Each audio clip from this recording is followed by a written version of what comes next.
रतनपुर नाम के गांव में चिंकू नाम का एक लड़का रहता था। वो काफी गरीब था क्योंकि उसकी माँ सबके घरों में काम करती, झाड़ू पोछा करके गुजारा किया करती थी। उनके घर में किसी भी प्रकार का फल फ्रूट नहीं आया करता था। अभी आम का सीजन चला हुआ था। गांव के बाहर हरिया ने अपना एक बाग लगा रखा था जिसमें खूब सारे आम थे। चिंकू जब भी बाग के बाहर से जाता तो उसका मन हमेशा आम खाने को ललचाता रहता था। हे चिंकू, आम खाएगा क्या? हाँ हरिया चाचा, मेरा आम खाने का बहुत मन है। ला पैसे दे, तेरे लिए अच्छे अच्छे आम ला देता हूँ। पर हरिया चाचा, मेरे पास पैसे तो नहीं हैं। फिर आम कैसे खाएगा? मेरे पास एक तरकीब है। तू ऐसा कर, सुबह सुबह आ जा, मेरे बाग में काम कर, उसके बाद मैं तुझे ढेर सारे आम दे दूंगा। ठीक है चाचा, मैं कल ही आ जाऊंगा। चिंकू अगले दिन सुबह हरिया के बाग में चला जाता है। हरिया उसे बाग का खूब सारा काम करवाता है। वो सारे दिन जब काम से थक हार जाता है तो शाम को हरिया उसे एक आम देता है। चाचा, पर आपने तो बोला था कल आप मुझे खूब सारे आम दोगे। मेरी माँ भी एक आम खा लेगी चाचा, एक आम और दे दो मुझे। कैसी बात करता है चिंकू? तुझे एक आम दे दिया कम है क्या? भला तू छोटा सा लड़का मेरे लिए क्या काम करेगा? चाचा, आपने जो भी काम बोला मैंने वो सारे काम किए हैं। अच्छा, मुझसे जबान लड़ाता है, चल भाग यहाँ से। ऐसे कहते हुए वो चिंकू को एक लात मारता है और अपने बाग से बाहर भगा देता है। अब चिंकू बुरी तरीके से रोते हुए उस सुनसान रास्ते पर चल रहा था। चाचा ने मुझे मारा, एक आम भी छीन लिया, सारे दिन काम करवाया, कुछ नहीं दिया।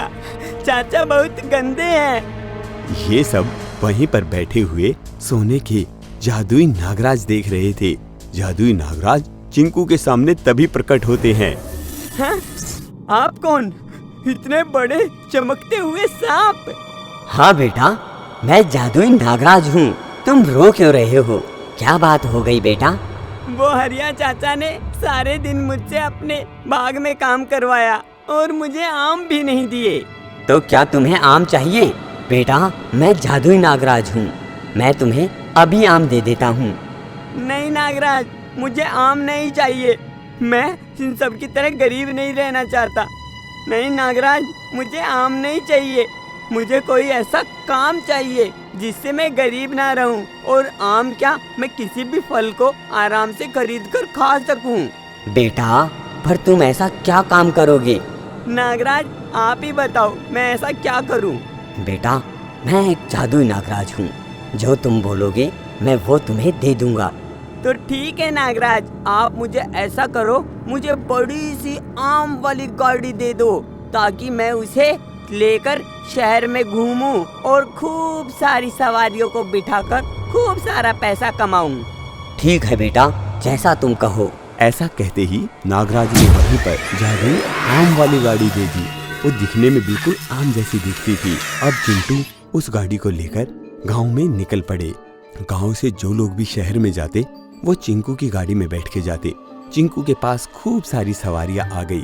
अब चिंकू गांव से शहर और शहर से गांव खूब सारी सवारियां लाकर खूब सारा पैसा कमा रहा था।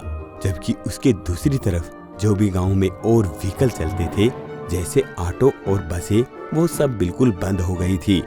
ऑटो और बस वालों ने मिलकर प्लान बनाया।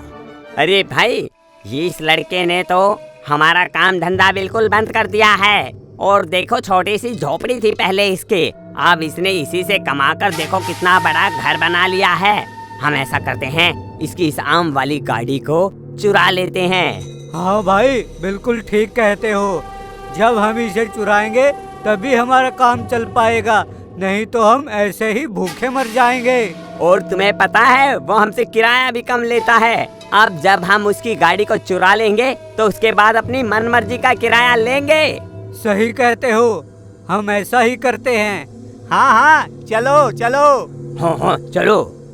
ऐसा कहते हुए वो सारे के सारे ड्राइवर चीकू की आम वाली गाड़ी को चुराने की कोशिश करते हैं। वो उसके घर के बाहर से उस गाड़ी को धक्का देकर पास के जंगल में ले आते हैं। अगले दिन सुबह जब वो स्टैंड पर आते हैं तो देखते हैं उनमें से किसी की भी गाड़ी वहाँ पर नहीं है, जबकि चीकू की गाड़ी उसके घर के सामने खड़ी है। अरे हमारी गाड़ियाँ कहाँ गई? और जिस चीकू की गाड़ी को हम वहाँ जंगल में छोड़ के आए थे वो गाड़ी तो यहीं पर खड़ी है।